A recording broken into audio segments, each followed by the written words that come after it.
శక్తి media ప్రేక్షకులకు నమస్కారం. నేను మీ జర్నలిస్ట్ విక్రమ్. ఫ్రెండ్స్, ఏదైతే బీజేపీ చీఫ్ రామచంద్రరావు గారు ఖమ్మంకొచ్చారు. ఖమ్మం వచ్చిన తర్వాత వారు ఒక సంచలనమైన వ్యాఖ్యలు చేశారు. అదేంటంటే, ఖమ్మంలో ఉన్న కాంగ్రెస్ ఎమ్మెల్యేలు, మంత్రులు, అక్కడ నల్గొండలో ఉన్న మంత్రులు, ఎమ్మెల్యేలు, సీఎం రేవంత్ రెడ్డి గారికి పదవీ గండం ఉందంట. అసలు వాస్తవాలు కూడా చూసుకుంటే ఫ్రెండ్స్, ఇక్కడ పొంగులేటి శ్రీనివాసరెడ్డి గారు, తుమ్మల నాగేశ్వరరావు గారు ఎవరైతే ఉన్నారో వీరు టీఆర్ఎస్ నుంచి కాంగ్రెస్కి రావడం వల్లనే ఇక్కడ ఖమ్మంలో కానీ, ఖమ్మం పక్కన ఉన్న ఇల్లందు కానీ, అక్కడ ఇల్లందు దగ్గర నుంచి వచ్చేసరికి ఇక్కడ చుట్టుపక్కల ఉన్న ఏదైతే పొంగులేటి శ్రీనివాసరెడ్డి గారి మామగారు సురేందర్ రెడ్డి గారు ఎవరైతే ఉన్నారో వారి వల్ల మైబాద్, వరంగల్ ఉన్న బెల్ట్ ఉన్న ఏరియాస్లో ఒక ఇన్ఫ్లుయెన్స్ అయ్యి వారు అక్కడ మార్క్ రాజకీయం చేసేసి కాంగ్రెస్కి ఒక వేవ్ తెచ్చారు. అండ్ ఇప్పుడు కడగొండలో వచ్చేసరికి చూసుకుంటే రామిరెడ్డి దామోదర్ రెడ్డి గారు అండ్ ఇంకోటి వచ్చేసరికి కోమటిరెడ్డి బ్రదర్స్ అండ్ ఇంకా కొంతమంది పొలిటీషియన్స్ ఎవరైతే ఉన్నారో వీళ్ళు చేయబట్టి అక్కడ కాంగ్రెస్ అది కంచుకోట లెక్క మారింది. ఇంకొకటి వీళ్ళకి మెయిన్ ఫ్లెచ్చింగ్ ఏంటంటే అండ్ నల్గొండ వచ్చేసరికి కమ్యూనిజానికి కొన్ని ఓట్ బ్యాంక్ అనేది ఇక్కడ ఉంది కమ్యూనిస్ట్ పార్టీస్కి. ఆ కమ్యూనిస్ట్ పార్టీస్కి ఓట్ బ్యాంక్ ఏదైతే ఉందో వీళ్ళకి అడిషనల్ బూస్టప్ ఇచ్చింది అండ్ ఆ వేవ్లో ఇంకా అడిషనల్ వేవ్ లెక్క తయారైంది. ఇది ముమ్మాటికి వాస్తవం.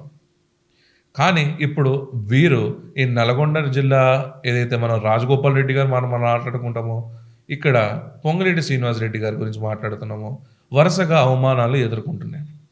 ఇక్కడ పొంగులేటి వచ్చేసరికి ఏదైతే వరంగల్ కొండ దంపతులు ఏదైతే వారి ఇష్టం ఉన్నట్టు వీరి మీద ప్రెస్ మీటింగ్ అండ్ ఇక్కడ మీనాక్షి నటరాజన్ గారు ఎవరైతే ఉన్నారో వారి మీద కంప్లైంట్స్ ఎలా అయితే ఇస్తున్నారో ఇక్కడ వచ్చేసరికి కోమటిరెడ్డి రాజగోపాల్ రెడ్డి కూడా తనదైన స్టైల్లో ఇక్కడ ప్రభుత్వాన్ని స్వపక్షంలోని విపక్షంలాగా క్వశ్చన్ చేస్తూనే ఉన్నారు.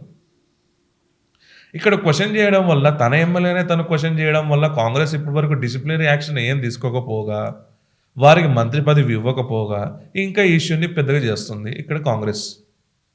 ఇక్కడ కాంగ్రెస్ పెద్దలు ఒక సీఎం రేవంత్ రెడ్డిని అంటుంటే కూడా వీరు పార్టీ నుంచి ఎందుకు సస్పెండ్ చేయరు? అసలు తీన్మార్ మల్లన్నని సస్పెండ్ చేసే అంత దమ్మున్న కాంగ్రెస్ పార్టీకి, షోకాజ్ నోటీస్ ఇచ్చేంత దమ్మున్న పార్టీకి రాజగోపాల్ రెడ్డి గారికి ఎందుకు ఇవ్వదు? కొండా మురళికి ఎందుకు ఇవ్వదు? మంత్రులకు అగెనిస్ట్గానే మాట్లాడుతున్నారు కదా వీళ్ళు. ఎందుకు ఇవ్వరంటే వారు వచ్చేసరికి వీరి వన్ సైడ్ ఏదైతే పాత కాంగ్రెస్ ఏదైతే టీం ఉందో ఆ పాత కాంగ్రెస్ టీంలో వీళ్ళు మెంబర్స్ కాబట్టి. ఎందుకంటే ఎప్పటికైనా రేవంత్ రెడ్డి అనేటోడు ఒక పలు పార్టీలు చేంజ్ అవడం వల్ల కాంగ్రెస్ పార్టీలో వచ్చేసరికి రేవంత్ రెడ్డి గారికి అంతగా ఈజీగా నమ్మకపోవచ్చు. అండ్ ఒకవేళ నిజంగా ఇక్కడ కాంగ్రెస్ పార్టీలో బట్టి విక్రమార్క గారికి వచ్చుంటే ఎవరైతే అప్పుడు రేవంత్ రెడ్డి గారు తను ఫ్లెచ్చింగ్ ఉన్న పర్సన్స్ ఎవరైతే ఒక 20 మంది ఎమ్మెల్యేలు కాస్తా అప్పుడు వేరే పార్టీలో తీసుకెళ్ళి అక్కడ వేరే ఏదైనా ఒక రాజకీయం నడిచేదేమో రేవంత్ రెడ్డి గారికి ఇవ్వకపోయి ఉంటే. సో ఇక రేవంత్ రెడ్డి గారికి సీఎం అవ్వడానికి కీలకమైన నేతగా ఎవరైతే ఉన్నారో పొంగులేటి శ్రీనివాసరెడ్డి గారిని వారిని వచ్చేసరికి ఈరోజు అవమానాలు పరుస్తున్నారు. అండ్ మొన్న చూసే మన మీనాక్షి నటరాజన్ కూడా కంప్లైంట్ ఇవ్వడం కూడా జరిగింది. ఎందుకు ఇదంతా చేస్తున్నారంటే ఇక్కడ ఎవడికి వారి యమనాథిర్ అన్నట్టు ఇక్కడ కాంగ్రెస్కి వచ్చేసరికి 100% చెప్తున్నాం, ఇంకొక కొద్ది రోజుల్లో మార్పు చూడబోతున్నామని మొన్న రాజగోపాల్ రెడ్డి గారు మాట్లాడుకుంటూ వచ్చారు. అంటే కొద్ది రోజుల్లో మార్పు అంటే ఏంది? అంటే సీఎం రేవంత్ రెడ్డి గారిని ఏమైనా తీసేస్తున్నారా? ఆ సీఎం రేవంత్ రెడ్డి గారికి ఆ ఫ్రస్ట్రేషన్ ఉండడం వల్లనే ఇప్పుడు ఈరోజు జర్నలిస్టుల మీద ఇలాంటి మాటలు మాట్లాడుతున్నారా? అసలు సీఎం రేవంత్ రెడ్డి గారికి ఇంత మానసిక ఫ్రస్ట్రేషన్, మానసిక ఒత్తిడికి ఈ కాంగ్రెస్ ఏదైతే అధిష్టానం ఉందో ఎందుకు గురి చేస్తుంది? మీ అభిప్రాయాలు కామెంట్స్ రూపంలో చెప్పగలను ఫ్రెండ్స్. అండ్ ఇంకొకటి ఇక్కడ ఏదైతే ప్రజల కోసం మీరు ఫైట్ చేసుకుంటా, ప్రజల హక్కుల కోసం, ప్రజల అభివృద్ధి కోసం, ప్రజల క్షేమం కోసం, ప్రజల అభ్యున్నత కోసం వీళ్ళు ఎమ్మెల్యేగా ఫైట్ చేసుకుంటూ, ఎంపీలుగా ఫైట్ చేసుకుంటూ గెలిచారో వీళ్ళకి అలా పదవుల వల్ల పెదవులు ఎందుకు మూసుకుంటున్నారు? ఈ పెదవులు ఎప్పుడైతే మూసుకుంటున్నారో ఇక్కడ ప్రజాహితం కోసం వీళ్ళు రేపటి రోజున ఎవరైనా తిరుగుతారా? జనాల మధ్యలో వీళ్ళు రాగలరా? ఈ హామీలన్నీ నెరవేర్చకపోతే రేపు జనాల దగ్గరికి వీళ్ళు రాగలరా? ఇంకొకటి ఏంటంటే ఫ్రెండ్స్, వీళ్ళు రాలేకపోగా ఇప్పుడు స్థానిక ఎలక్షన్స్ కూడా మనం చూస్తున్నాం. స్థానిక ఎలక్షన్స్ కూడా ఇంకా పెండింగ్ పెట్టేసారు. సో ఇప్పుడు వీళ్ళ జూబ్లీ ఎలక్షన్స్ ఉన్నాయి. జూబ్లీ ఎలక్షన్స్ ఒకవేళ వీళ్ళ ఫేవర్గా రాకపోతే అసలు మల్కాజ్గిరిలో తను ఎంపీగా ఉన్నా అప్పుడు ఆ హయాంలో గూడా జీహెచ్ఎంసీ ఓటర్స్ కాంగ్రెస్ పార్టీని నమ్మదు. సో, వాళ్ళు గెలిచినా, ఓడినా అండ్ ఇక్కడ మల్కాజ్గిరిలో వాళ్ళు అన్ని 10,000 మెజారిటీతోని వచ్చినా, రాకపోయినా ఆ రోజు ఏం జరిగిందో ఈ రోజు గూడా అంతే జరుగుతది. సో, ఇక్కడ కాంగ్రెస్‌కొచ్చేసరికి జీహెచ్ఎంసీ ఇప్పుడు అగ్ని పరీక్ష లాంటిది. జీహెచ్ఎంసీలో అగ్ని పరీక్ష ఏందంటే, ఇప్పుడు అక్కడ కార్పొరేటర్లుగా బీజేపీ అండ్ టీఆర్ఎస్ ప్రతిపక్ష పార్టీల అధికారం వచ్చిందనుకోండి.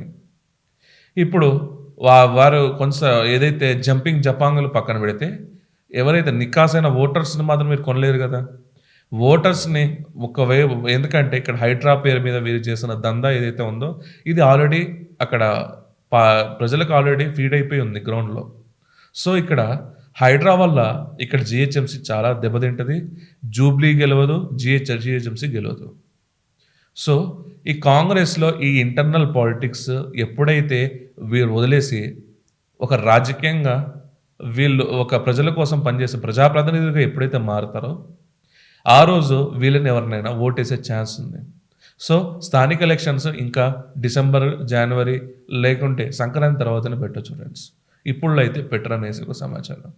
సీలింగ్ దాటేసి ఆ 42% బీసీ రిజర్వేషన్ ఇవ్వలేరు కాబట్టి, కొరకరాని కొయ్యగా ఇది అయిపోయింది.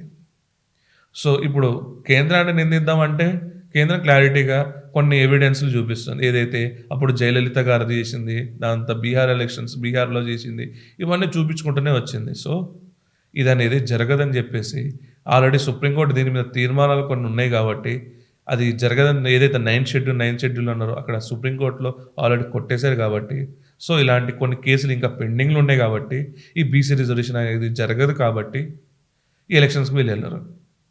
సో, రేవంత్ రెడ్డి గారికి ఇటు మంత్రుల దగ్గర నుంచి, అటు వీళ్ళు చెప్పిన హామీల దగ్గర నుంచి, ఇప్పుడు 42% రిజర్వేషన్ దగ్గర నుంచి అన్నీ ఒక ఫెయిల్యూర్ గవర్నమెంట్ నడుస్తుందని చెప్పేసి మనం అనుకోవచ్చు ఫ్రెండ్స్. సో, మీ అభిప్రాయాలు ఏంటి ఫ్రెండ్స్? కామెంట్స్ రూపంలో చెప్పండి. అండ్ ఈ వీడియో గాని మీకు నచ్చినట్లయితే లైక్, షేర్ అండ్ కామెంట్ చేసి మమ్మల్ని ఇంకా ఎంకరేజ్ చేయాల్సిందిగా కోరుకుంటున్నాం. సర్వే జనా సుఖినో భవంతు. జై హింద్, జై భారత్.